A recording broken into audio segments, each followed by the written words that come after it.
Gracias, de vuelta aquí con nosotros el doctor Trajano Vidal Potentini, presidente del Colegio de Abogados de República Dominicana. Buenos días, doctor. Bienvenido usted aquí a Diálogo Urgente. Gracias a ustedes y saludar al país y por qué no al mundo, ¿verdad? La magia de la tecnología pues nos hace una especie de omnipresencia en todos los espacios y en todos los lados. Qué bien, doctor. Tenemos varios temas, como decimos nosotros los periodistas, en el tapete. Y uno de ellos, el tema de la ley de libertad de expresión. Y hemos escuchado de la posición del colegio, también con otros tantos temas. Pero vamos a iniciar por ahí, por las observaciones sobre la ley de expresión. Que pretende regular.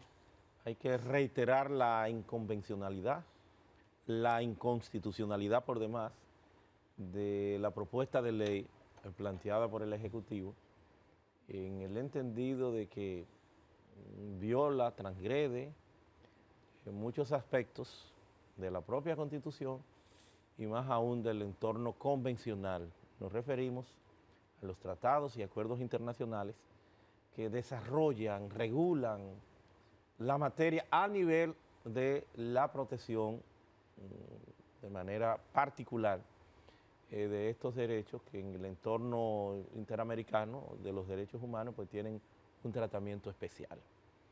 Digo esto porque hay que recordar que no solamente es libertad de expresión e información, como plantea el artículo 49, sino que en sus numerales pues ya hoy también configura lo que es el derecho a la información. La capacidad que no solamente tienen ustedes, los periodistas, sino también los ciudadanos, de escrutar, pedir, buscar y expandir, ¿verdad? Expresarse a nivel de difusión por cualquier medio, incluyendo los tecnológicos. Por eso parecería que todos somos comunicadores o todos nos hemos convertido en periodistas, porque en cualquier democracia ese es uno de los pilares fundamentales, esa capacidad de ese llamado a la atención, de ese escarnio que debemos tener, hegemónico, de control, del manejo de las cosas públicas. Y por eso no es que sea un derecho superior a los demás, pero a la hora de evidenciarse alguna tensión con otros derechos, como lo es la imagen, el honor, la privacidad, siempre dependiendo del contexto en que se esté cada caso en particular, tendrá que ceder a lo que es la libertad de expresión en muchos de los casos. Entonces, vemos que la ley, en sus 75 artículos, en los primeros 15, con muchos párrafos, varios capítulos, unos 9 títulos, diríamos que a la hora de examinarla, desarrolla en principio, aparenta que está cónsono con lo que son los tratados y acuerdos internacionales, porque replica muchos aspectos de la Constitución, como la cláusula de conciencia, el secreto profesional, el tema de la rectificación, valores y por qué no principios que están contenidos en la propia Constitución. Y más aún también desarrolla unos 10 principios rectores que también lo hacen en consonancia con esos tratados y acuerdos internacionales.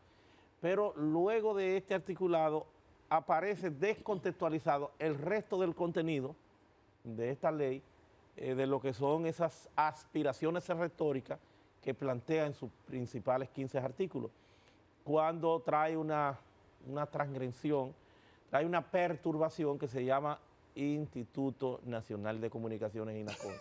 Una gran perturbación que debe ser extirpada, tiene que ser sacada de esa ley, no como han planteado algunos de los comisionados, de que vamos a sacar la parte digital. No, eso es imposible, porque una ley es un cuerpo armónico, sistémico, que tú no puedes cortarle la cabeza, no puedes cortarle la mitad del cuerpo, porque inmediatamente deja ese sistema único de funcionar que está interconectado con reflexiones cruzadas, con artículos cruzados, entrelazados unos y otros, que tú no puedes decir que le vas a quitar un pedazo, porque no es necesariamente un cáncer, que le vas a quitar un pedazo y que con eso soluciona. ¿Por qué el tema del instituto, doctor? Bueno, porque el instituto tiene capacidades que desbordan las funciones y facultades hasta de un órgano constitucional. Este no es ni siquiera órgano constitucional, porque no está contenido a nivel de derecho público en la Constitución de la República. Ese instituto, sin que medie la participación, el control de tutela judicial efectiva de un juez, tiene un poderío que desborda la proporcionalidad de imponer multas hasta de más de 4 millones de pesos a la hora de tú hablar de 30 a 200 salarios mínimos, de aspectos o de temas que ni siquiera se estaría discutiendo o se conoce o hay una incertidumbre sobre su licitud o ilicitud. Entonces, también puede cerrar un medio por 30 y hasta 90 días.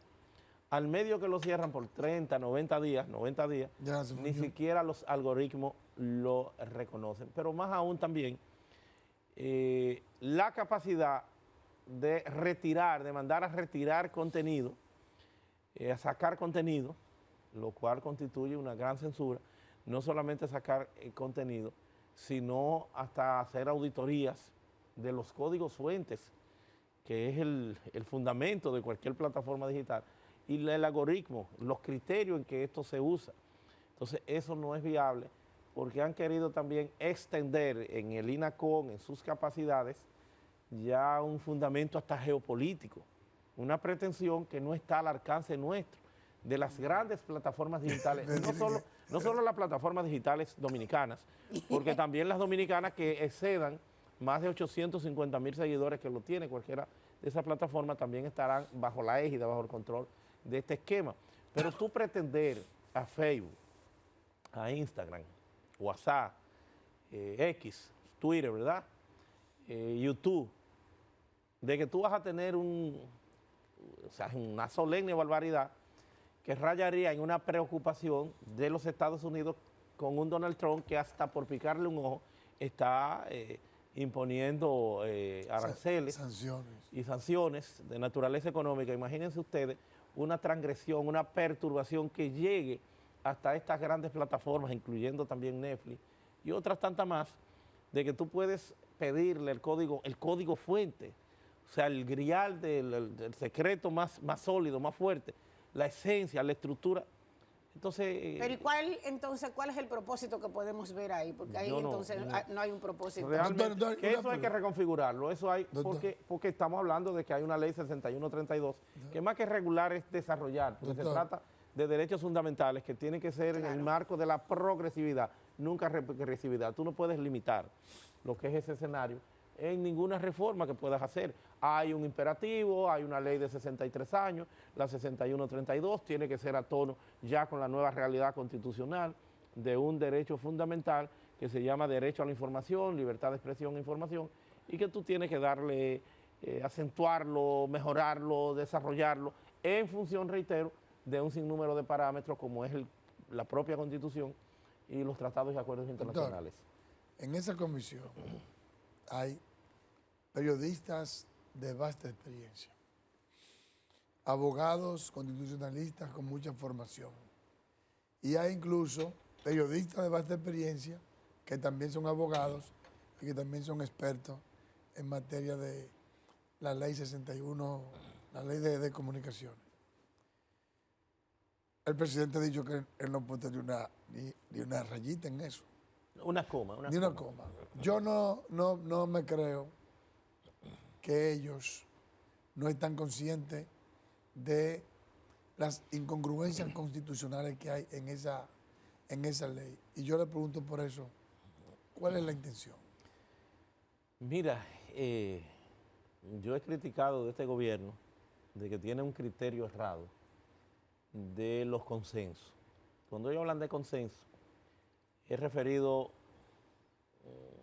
a sectores muy particulares, muy específicos, no a la cobertura que requiere la libertad de expresión, la libertad de información, que es de todos, no de un grupo en particular. Como lo ha hecho hasta con el tema haitiano, donde siempre piensa, y otros temas más, piensa es en la clase política. Cuando se habla de consenso, los políticos, no, esos son temas país que tienen que ser abordados por todos, como lo es el de la libertad de expresión, que es el fundamento base de cualquier democracia. Entonces hay esa errada connotación del denominado llamado consenso, y por eso entregaron estas propuestas ya para su discusión, al periodismo tradicional, el Colegio de Periodistas y selectivamente una que otra entidad de sociedad civil que tienen en alguna forma mucha afinidad con el gobierno, coinciden mucho su propósito, su visión. Yo no cuestiono esa parte, eso es ya lo que serían pues de cada de estas instituciones, lo que serían sus intereses, lo que es su mística, lo que es su filosofía de trabajo, pueden perfectamente coincidir con la de un gobierno. Entonces hay un ejercicio que se usa mucho en sociología y dice que para tú ver la densidad del bosque, la vastedad del bosque, tú tienes que salirte del bosque, tú tienes que estar desde fuera.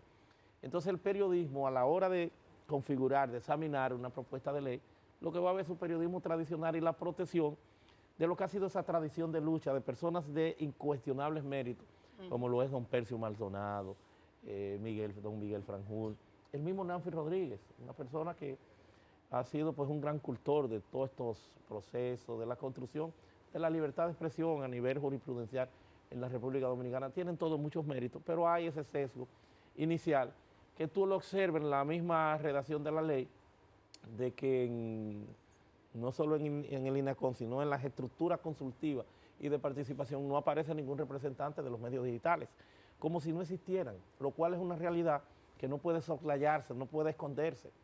Son hoy el fundamento de la comunicación. Por eso yo decía, y es una propuesta que nosotros a la hora de que se hagan vistas públicas, o la vamos a seguir reiterando, sería que vamos a aprovechar no del INACON, sino la experiencia que es el que tiene la cosmovisión, el manejo estructural ya del tema tecnológico, de la Indotel. La Indotel perfectamente puede fungir como el órgano de control, que es el que está, reitero, en capacidad porque tiene el espectro tecnológico en sus manos y que ya hay una consolidación institucional de una tradición de resoluciones, de reglamentaciones internas, de respeto, de observación al tema administrativo. Entonces vamos a aprovechar, vamos a darle esas funciones, esas facultades al Indotel, porque no hay como ese niño, como lo hizo Salomón, cómo partirlo en dos, cómo dejar la parte digital y cómo coger esto y ponérselo de traje los medios tradicionales, el periodismo. O sea, pudiera ser una ley para el ejercicio profesional del periodista, pero no es eso, no es lo que se busca, no es de lo que hay que proveer. No estamos ya en la anterior Constitución, que lo que hablaba era del acceso a las fuentes noticiosas, de todas estas garantías que necesita el periodismo como el fundamento del cualquier escenario democrático. Se ha avanzado tanto como la tecnología no se lo ha impuesto. Así es. Doctor, así hay otros temas, el tema de la virtualidad en los tribunales. Ustedes tienen una posición al respecto, sí. Como colegio de abogados.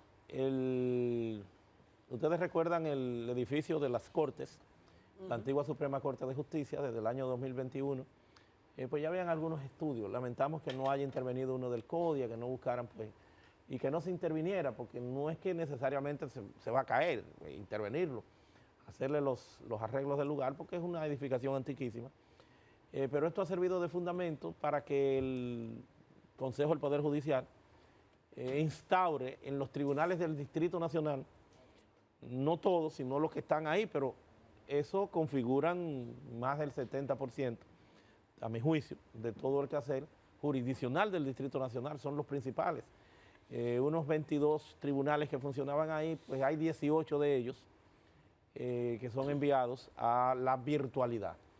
Han dejado lo que tiene que ver con penal y otros que van a funcionar ahí con la parte de los embargos inmobiliarios.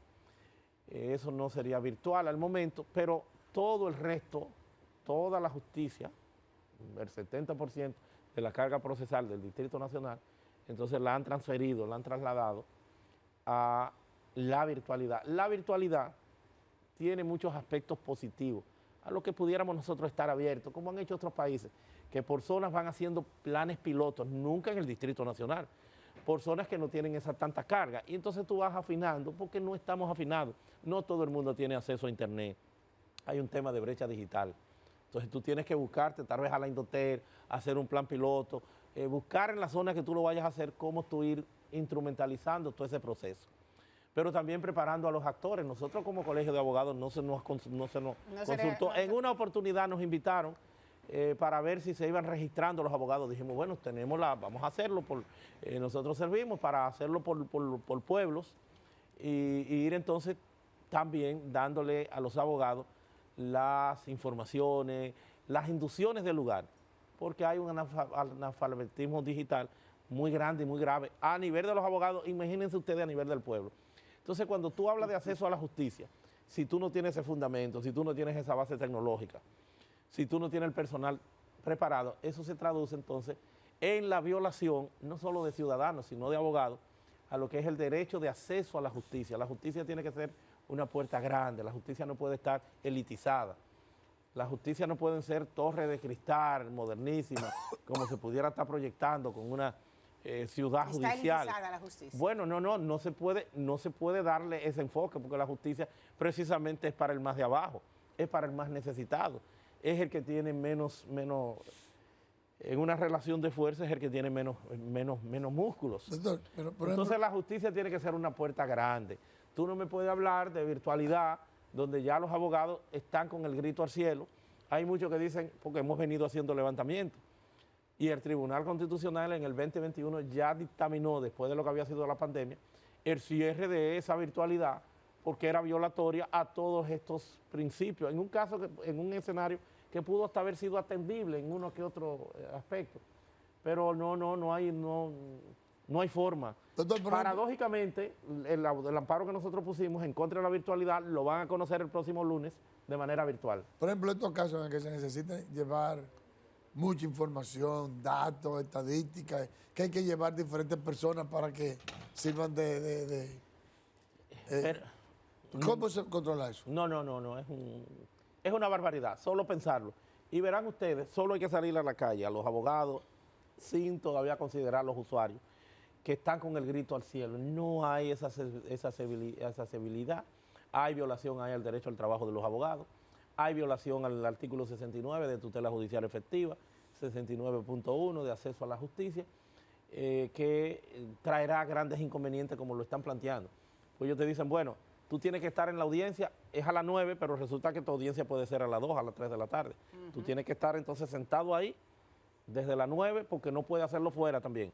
Porque ellos dicen que si no se está en una oficina, el que está en la calle en un celular, no puede participar ni puede ser parte de una audiencia. Es un problema. Miren, en 30 segundos, que ya me hacen una seña allí, en 30 segundos, la opinión de Trajano Vidal Potentini, el abogado, respecto al caso de Gisette. ¿Cómo usted ve que va avanzando el proceso cuando el común pide prisión y coerción para los propietarios? La justicia no se puede fundamentar eventualmente en un tema de populismo. La justicia tiene que actuar, tiene que haber institucionalidad. Yo advierto de que hay mucha lentitud, desde luego, esa es la justicia. Se habla de que había ya un informe, de que ese informe hace algún tiempo ya que lo habrían hecho. No se conoce el informe, no se conocen los resultados. Por eso yo le hacía el planteamiento en una oportunidad desde los medios de comunicación al dueño de Yesé, ¿verdad?, el principal propietario, el señor Espaillat, de que debió tratar de presentar inicialmente, más que abogado, el rostro de la solidaridad a través de una fundación de ayuda a las víctimas, que fuera asistiendo, que tuviera en esa intermediación, en ese seguimiento, en esa asistencia, porque no todo el que estaba ahí era rico, amén de que hay familias ahí que quedaron casi sin ningún miembro, lo que le quedan son los niños y eso. Sí, entonces eso hay un drama social que tiene que ser atendido, tiene que haber un especial seguimiento por parte de las autoridades para empezar a dar los resultados y qué sé yo, las reparaciones, porque aquí hay lo que se llama responsabilidad civil extracontractual. Poco importa que tú estés en el sitio, que no estés, que sea una ONG, que tú hayas tenido la intención o no la hayas tenido, como es el caso, porque es un accidente, que nadie quería una tragedia de esta magnitud sin parangón en la República Dominicana. Poco importa eso, es responsable o tiene responsabilidad en función de la responsabilidad civil de República Dominicana. Los propietarios como tal tendrá que haber un resarcimiento y que la justicia, la parte penal, porque hay muchas querellas, pues se expresen y se agilice todo esto. Es lo que nosotros esperamos ante esta terrible tragedia que vivió la República Dominicana. Gracias, doctor. Gracias al doctor Trajano Vidal Potentini, presidente del Colegio de Abogados de República Dominicana desde hace más de un año, pero el caso está todavía en los tribunales. Hay audiencia próximamente. El 17 de junio es la próxima audiencia que tenemos. Y seguimos con los recursos embargados, no tenemos recursos, pero estamos haciendo el trabajo. qué barbaridad. Y seguiremos adelante. Que es lo importante. A ustedes también las gracias. Hasta mañana, si Dios quiere. Qué perreo.